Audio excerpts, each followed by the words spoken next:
The Chords, the double-neck Gibson SG. Of course, everyone knows that is Stairway to Heaven, the iconic hit by the rock band Led Zeppelin. It is from their fourth album, which was released in 1971. The record is the fifth-selling album of all time in the United States. Led Zeppelin was formed 3 years earlier in 1968. To mark their 50th anniversary, the band is releasing a book tomorrow called Led Zeppelin by Led Zeppelin. It features previously unseen photos compiled by the three surviving members. Charlie D'Agata spoke to guitarist Jimmy Page in an interview you will only see on CBS This Morning.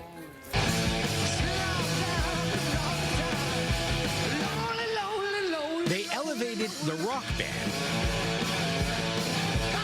to a work of art. So when it came time to launch a book chronicling 50 years of Led Zeppelin, it seemed fitting that Jimmy Page would use London's National Portrait Gallery.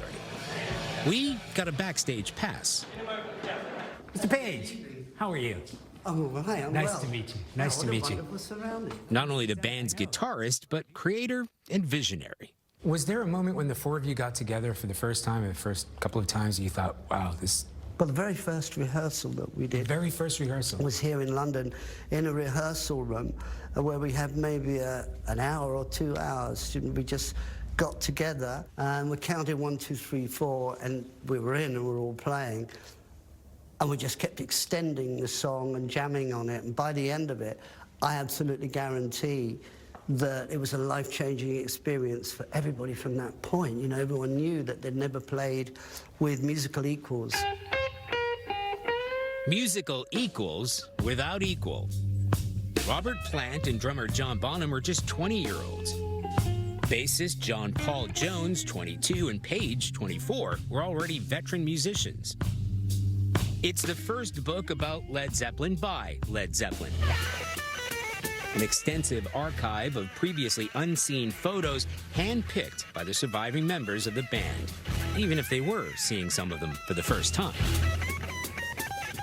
You're paying attention to the music or getting ready to perform. That's right, that's right. The last thing in your mind really is wanting to sort of stop and pose for photographs, and we just get on with things. The first gig, we'll say, in Scandinavia, because I was very keen to be able to have the group playing in front of an audience before we went in the studio.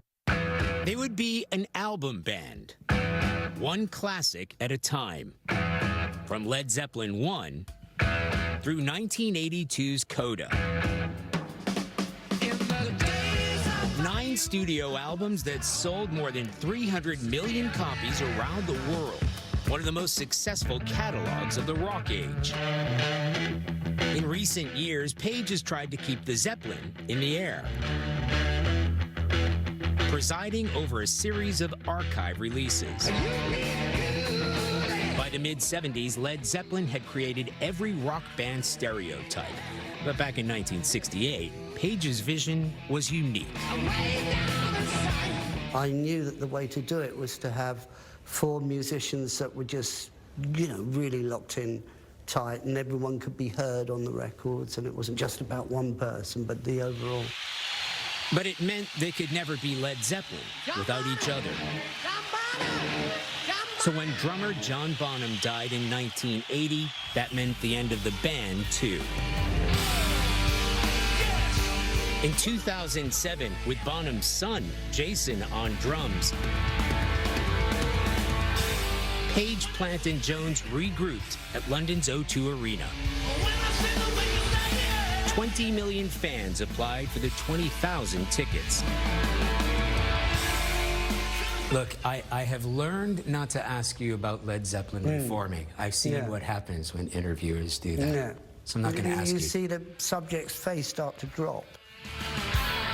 But those fans might not be alone in missing the magic. Would you like to see it? Well, I'd like to look at that video of us in 11 years ago at the O2. That's you said that in the Celebration book. Day. You said that in the book. You said what a marvelous day it was. Well, I'm pretty consistent. As consistent as he's been since 1968, when he created a band that would last little more than a decade, but who will rock and roll forever. For CBS This Morning, Charlie D'Agata, London.